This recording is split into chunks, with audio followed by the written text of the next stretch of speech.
ஒரு அழகான முத்தம் 2 பேருக்கு நீங்க கொடுத்தீங்கன்னா அதை விட ஒரு பெரிய கிஃப்ட் எதுவுமே கிடையாது.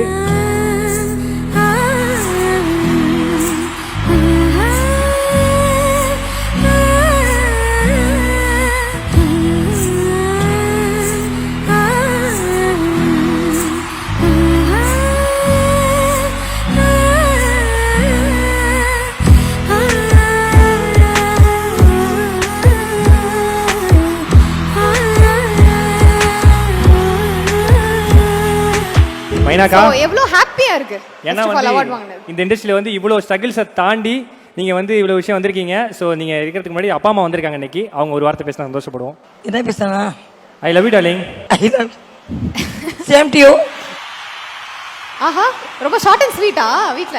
ஆமா, எங்க அப்பா காலா ரஜினி இருக்காரு. சார் காலா சார். ஓகே, உங்களுடைய டாட்டர் அவார்ட் வாங்கியிருக்காங்க.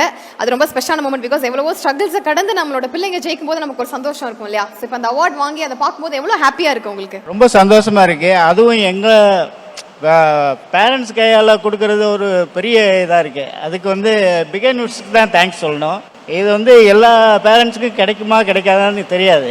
இது வந்து எல்லா பேரண்ட்ஸ்க்கும் கிடைக்கிற மாதிரி இருந்தால் நல்லாயிருக்கும். Thank you father, love you. அக்கா, அப்பா முன்னாடி அவார்ட்லாம் வாங்கியிருக்கீங்க. ஸோ உங்கள் வார்த்தைகள் தான். ஃபர்ஸ்ட் ஆஃப் ஆல் பிகே நியூஸ்க்கு ரொம்ப ரொம்ப ரொம்ப நன்றி. ஏன்னா அப்பா சொன்ன மாதிரி பேரண்ட்ஸ் கையில் வந்துட்டு வாங்குறது அப்படின்றது வந்து எல்லாருக்குமே கொடுத்து வைக்காது. ஸோ இது எனக்கு ரொம்ப ஒரு ஸ்பெஷலான மூமெண்ட். ஏன்னா என் வீட்டில் இருக்கிற ஹீரோயினை வந்துட்டு ஸ்டேஜ்க்கு முன்னாடி அவங்கள நான் இன்ட்ரோ பண்ணி அவங்க கையிலேருந்து இந்த அவார்டு வாங்கும்போதே எனக்கு ரொம்ப ப்ரௌட். என் அம்மா அப்பா வந்து கொடுக்கும் போது எவ்வளோ ஹாப்பியாக இருந்தாங்களோ அதை விட பல மடங்கு வந்து நம்ம குழந்தை ஒரு அவார்டு வாங்கினா ஒரு ஹாப்பினஸ் இருக்கும்ல. ஸோ அந்த மாதிரி வந்து எனக்கு யோகி, நான் எது பண்ணால் நான் ஏதாவது ஒன்று பண்ணால் எனக்கு கிடைக்கணும் அப்படின்னு ஆசைப்படுற ஒரு character. So thank you so much Yogi. இவங்க எல்லாரையும் தாண்டி என்னுடைய அப் அண்ட்ஸ் டவுன்ஸில் நீங்கள் எல்லாருமே என் கூட இருந்திருக்கீங்க. ஸோ எனக்கு ரொம்ப சப்போர்ட் பண்ணியிருக்கீங்க. அதுக்காக மிகப்பெரிய நன்றி. கண்டிப்பாக இன்னுமே பொறுப்பு கொஞ்சம் ஜாஸ்தியாகிடுச்சு. பிகாஸ் ஏன்னா நான் வந்து சரவணன் மீனாட்சி பண்ணும்போது அவார்டு வாங்கினேன். அதுக்கப்புறமா நான் வந்து மக்கள் முன்னிலையில் வாங்கக்கூடிய 2வது அவார்டு வந்து இதுதான். ஸோ இதுக்கப்புறம் வந்துட்டு என்னுடைய பொறுப்பும் ஜாஸ்தியாக இருக்குது. கண்டிப்பாக உங்களுக்காக என்னுடைய என்டர்டெயின்மெண்ட்டும் அடுத்தடுத்த கட்டத்துக்கு எப்படி கொண்டுட்டு போகணுமோ கொண்டுட்டு போவேன். இப்போ திரும்பி பாருங்க மைனாக்கா.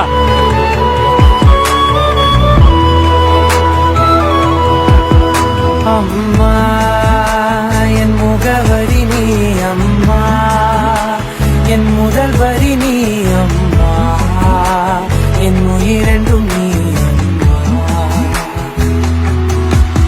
நீயே எனக்கென பிறந்தாயே.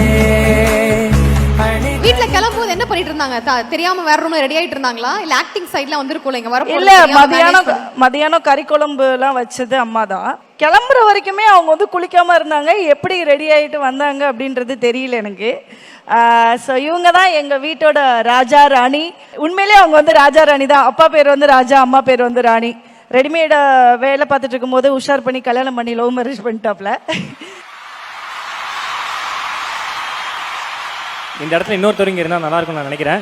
ஏன்னா அவங்க 2 பேர் வந்தோடனே நீங்கள் எந்த அளவுக்கு வந்து ஒரு ப்ரௌடாக ஃபீல் பண்ணீங்களோ அதை தாண்டி உங்களுடைய ஹஸ்பண்ட் அண்ணன் வந்து ரொம்ப வந்து அவ்வளோ வந்து ஒரு ஹாப்பி டியர்ஸ்லாம் நான் ஒரு கண்ணில் பார்த்தேன். யோகி, நான் மேலே வாங்க.